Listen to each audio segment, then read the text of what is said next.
Welcome my colleagues and my dear students, and today we are speaking about MCQ about plasma protein and red blood corpuscles. First, choose which of the following choices is correct. The average amount of plasma protein in blood is: the first choice 3.5 gram percent, the second 5 gram percent, the third 7 gram percent, the fourth is 9 gram percent. As we know, it is a fact that plasma protein represent about 7 gram percent. This is the correct answer, and this is a direct question. A function of plasma proteins is choose one correct answer: erythropoiesis, bone marrow regulation of blood osmolarity, oxygen transport. Plasma proteins are not related to erythropoiesis, not related to bone marrow regulation, not related to oxygen transport, but they are related to regulation of blood osmolarity. The highest amount of plasma proteins is albumin, globulin, prothrombin, and fibrinogen. As we know, these are the four main components of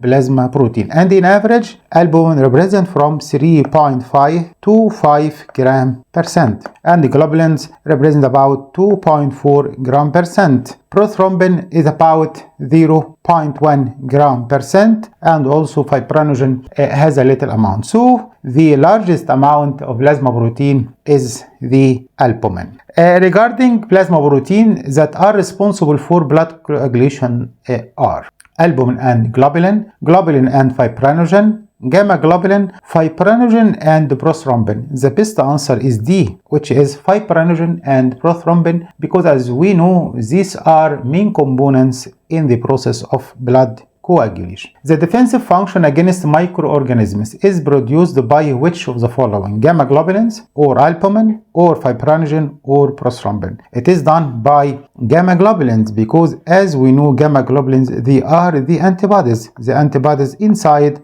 our body. Albumin, a plasma protein, acts to regulate. Albumin is important for many vital functions: defensive function, blood coagulation, oxygen carrying, or blood osmolarity. The fourth choice is right, because albumin is the main determinant of blood osmolarity and the movement of fluids in between body compartments. So when its level decreases because of decreased synthesis in case of liver disease or increased loss in case of renal disease, in all of these conditions, body water distribution is disturbed and water is accumulated in abnormal sites, whether under the skin forming edema or inside body cavities forming many abnormal conditions like ascites, which act as an excellent buffer system. Hemoglobin, prothrombin, fibrinogen, globulin. The answer is hemoglobin, which is an important buffer system in our plasma. Low oxygen states stimulate RBCs formation through stimulation of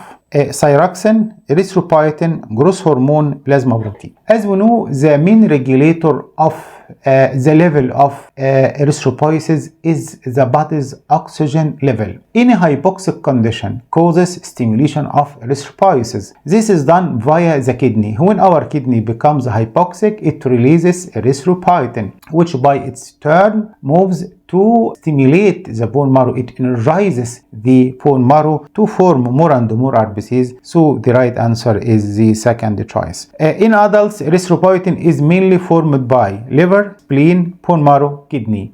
As we know, the site of formation of erythropoietin differs whether we are in the fetal life or extraterrestrial adult life. In the fetal life, the main site of formation is the liver. However, in the adult person, the main site of formation is the kidney. 90% come from the kidney. Persons living in high altitudes have greater number of RBCs, white blood cells, platelets, or plasma proteins. As we know, when we ascend upward in high altitudes, the atmospheric pressure decreases, so the oxygen pressure decreases. This is a hypoxic condition that causes stimulation of erythropoiesis and formation of more and more RBCs in order to adapt to this hypoxic condition. So the best answer is A. Blood viscosity is maintained or determined by which of the following: RBCs, white blood cells, platelets, monocytes. As we know, blood viscosity is important determinant of the resistance of blood, which is needed for maintenance of the blood pressure. The main player in the blood viscosity is the RBCs. together with fibrinogen, which has a minor role. In adult male, the average amount of hemoglobin is 12 gram percent, 14 gram percent, 16 gram percent, 18 gram percent. In adult male, the average is 14. One of the following is needed for maturation of RBC: vitamin C and B12, zinc and cobalt, B12 and folic, vitamin D,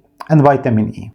Regarding vitamin C, vitamin B12 and folic, vitamin D, of these compounds, what is needed for RBC's maturation is B12 and folic acid, and we call them maturation factors. If they are deficient, RBCs become immature, so they are megaloblasts and they have short lifespan, and this causes a type of anemia that is called the megaloblastic anemia. Deficiency of B12 and folic acid causes aplastic anemia, megaloblastic, hemolytic, or blood loss anemia. As I said in the previous statement, it is megaloblastic anemia. Aplastic anemia can result from one of the following: chronic blood loss as peptic ulcer, or destruction of RBCs due to hereditary cause, deficiency of folic acid and iron, destruction of bone marrow by radiation and drugs. Aplastic anemia is a type of anemia in which there is decrease in the RBCs count and a decrease in the white blood cell and a decrease in the platelets. It is a massive type of anemia due to destruction of bone marrow, whether by invading tumors, whether by radiation or exposure to chemicals. Any cause of total bone marrow destruction causes this type of anemia. Chronic blood loss anemia does not cause aplastic anemia, it causes microcytic hypochromic anemia. Destruction of RBCs due to hereditary causes causes hemolytic anemia. Deficiency of B12 causes megaloblastic, and the deficiency of iron causes iron deficiency anemia. However, destruction of bone marrow by radiation and drugs is a cause of aplastic anemia. Erythropoietin hormone is stimulated by increased oxygen demand as in athletes, increased CO2 production, iron intake, B12 and folic acid intake. The main stimulus of erythropoietin is hypoxic causes, whether they are pathological or physiological. Of these choices, only the first choice is suitable, because in athletes who perform severe muscular effort every day, erythropoiesis needs one of the following: high oxygen level, low CO2 level, healthy spleen, healthy liver. As we know, the main requirements for normal erythropoiesis is healthy bone marrow, healthy liver, and proper nutrition. Erythropoiesis means decrease the number of RBCs, formation of new RBCs, abnormal increase in RBCs number, formation of new monocytes. The correct answer is formation of new RBCs. This is hemolytic anemia is caused by one of the following: destruction of bone marrow by radiation, deficiency of B12, destruction of red blood cells due to hereditary causes, and finally acute blood loss. As we know, destruction of bone marrow causes aplastic anemia. Destruction of RBCs due to hereditary causes causes hemolytic anemia. Any cause of RBCs destruction causes hemolytic anemia, whether hereditary or acquired. Deficiency of B12, as we know, causes megaloblastic anemia. Acute blood loss causes normocytic normochromic anemia, so the best answer is C. Gastric bleeding most probably causes iron deficiency anemia, megaloblastic anemia, hemolytic anemia, aplastic anemia. Repeated gastric bleeding from any cause due to whether there is varices or there is peptic ulcer causes iron deficiency anemia, megaloblastic, hemolytic, or aplastic. The most probable cause is iron deficiency anemia, as we know, because megaloblastic is caused by vitamin B12 deficiency, hemolytic caused by hemolysis, aplastic caused by bone marrow destruction. I would like to emphasize on a point that some gastric causes may be associated with megaloblastic anemia. In case of chronic atrophic gastritis, which causes destruction of the epithelial cells of the stomach, parietal cell, cause deficiency of the intrinsic factor that is needed for absorption of B12. So this may cause megaloblastic anemia. So according to the pathology inside the stomach, whether the process or the pathology is repeated blood loss, so we can expect that the probable anemia is microcytic hypochromic. But if there is chronic atrophic changes in the epithelium, we can expect that the associated anemia will be megaloblastic anemia, a type of megaloblastic anemia called pernicious anemia. At 25 years old, 70 kilogram male should have about 10 liters of whole blood, 3 thousandths of plasma, 5 thousandths of plasma, 4 thousandths of blood cells. Of these, the second choice is the best. As we know, in the average person who weighs about 70 kilograms, he will have about 5 liters of blood and 3 liters of plasma. As a rule, to expect the blood volume in any person, you must multiply his body weight by 80. So if he has 70 kilograms, so the expected blood volume will be 70 multiplied by 80. It will be 5.6 liter of blood. Normocytic normoclonic anemia is usually caused by B12 deficiency, folic acid deficiency, acute blood loss, chronic blood loss. B12 deficiency causes megaloblastic anemia, macrocyte, not normocyte. Folic acid deficiency is similar.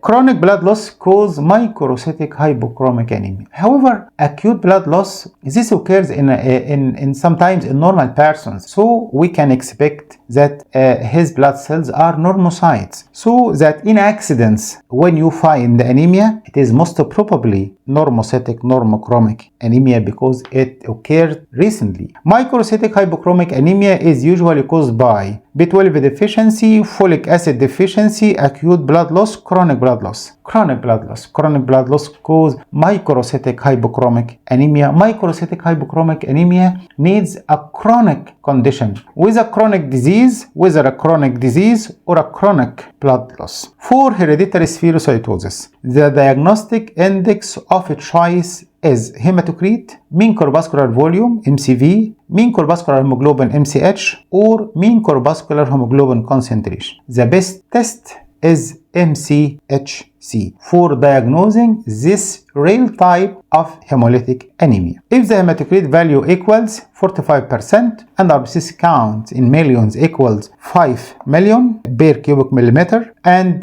the MCV will be which of the following? 100, 90, 9, 50. So we have to calculate the MCV. We calculate the MCV from the following formula. MCV equals the hematocrit value multiplied by 10, and this is divided by the RBC count in millions. So if the count is 5 million, you write down here 5 only. The hematocrit in this example is 45 multiplied by 10, and we divide by 5, so 450 divided by 5, so that it is about 90 micron square. So the best choice is B. If hemoglobin content equals 15 gram percent and RBC count in million equals 5 million per cubic millimeter, MCH will be 3, 90, 30, 75. We calculate MCV from the formula. MCH equals the hemoglobin content multiplied by 10, and this is divided by the RBC count in million. In this example, the hemoglobin content is 15 multiplied by 10, and the RBC count is 5, so 150 divided by 5, so it equals 30 picograms. Finally, we reached the end of this lecture. Thank you and see you again. Goodbye.